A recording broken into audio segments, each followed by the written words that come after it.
هاوڵاتیانی هەرێمی کوردستان نیگەران لە پەکەوتنی پەرلەمان و ئەوان چاوەڕوان بوون بۆ کێشەکانیان پرۆژە یاسای نوێ لە پەرلەمانی کوردستان پەسەند بکرێ، بەڵام ئێستا دەرگای پەرلەمان داخراوە. ئەندامێکی پەرلەمانی کوردستان دەڵێت ژمارەیەک پرۆژە یاسای نوێ و پەیوەندیدار بە هاوڵاتیان لە نووسینگەکانەوە ئامادە کراون و چاوەڕێی کاراکردنەوەی پەرلەمانن تا لە پەرلەمان پێشکەشیان بکەن.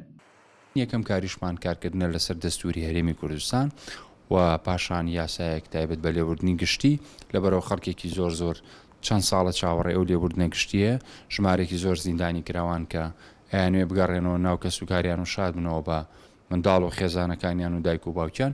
ئێمە کار لەسەرەوانە ئەکەین و پرۆژە یاسای بودجە بەڕاستی لە ساڵی 2013ەوە هەرێمی کوردستان کە بودجەی نییە. لەم چەقبەستویەدا پەنجەی تۆمەت بۆ پارتی و یەکێتی ڕادەکێشرێت. پارتی دیموکراتی کوردستان دەڵێن لە کۆتایی ساڵی 2024ەوە هەوڵی کاراکردنەوەی پەرلەمان دەدەن. ئەگەر سەرکردایەتی لایەنەکان ڕێک نەکەوتن با فراکسیۆنەکان بگەڕێنەوە و دانیشتنەکانیان دەست پێ بکەنەوە. لە مانگی 11 2024ەوە پارتی لە هەوڵێکی یەکجار زۆرایە لەگەڵ هەموو لایەنە سیاسیەکان.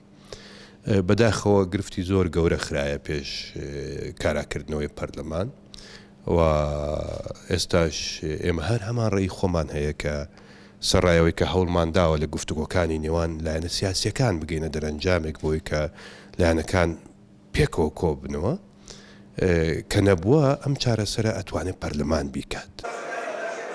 بەڵام لە بەرامبەردا یەکێتی نیشتیمانی کوردستان مەرجی هەیە و دەڵێت پێگەێنانی حکوومەت و دابەشکردنی پۆستەکان یەک پاکێجە، بەبێ ڕێکەوتنی سیاسی و پێشوەختە ناچنە ناو پرۆسەکەوە. دوو هێز لەم هێزانە لە ناو پەرلەمانی کوردستانە هاوپەیمانەتیشیان کردووە بۆیە بێ بکەینە مفاوەزات بۆ پێگەێنانی حکوومەت. بەڵام بەداخۆ ئێستا هێزێکی سیاسی کە نەیتوانیوە ئەو ژمارە کورسیانە بێنێ ئەوێ هەموو جومکەکانی حکومڕانی لە هەرێمی کوردستانە لای ئەو بێت.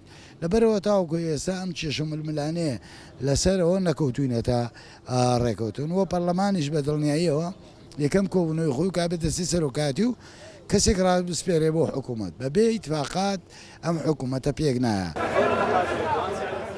لە نێوان مەرجی لایەنەکان و پاکێجە سیاسیەکاندا پرۆسەی سیاسی هەرێم بەرەو لاوازی دەچێت و وەک چاودێرانی سیاسی دەڵێن بۆ کۆتایی هێنان بەم دۆخە تەنیا یەک ڕێگەیان هەیە، ئەویش سازانی نیشتیمانیە، چونکە لە کۆتاییدا ئەمە هاوڵاتیانن کە باجی قورسی ئەم چەقپەستویە سیاسیە دەبێت بدەن.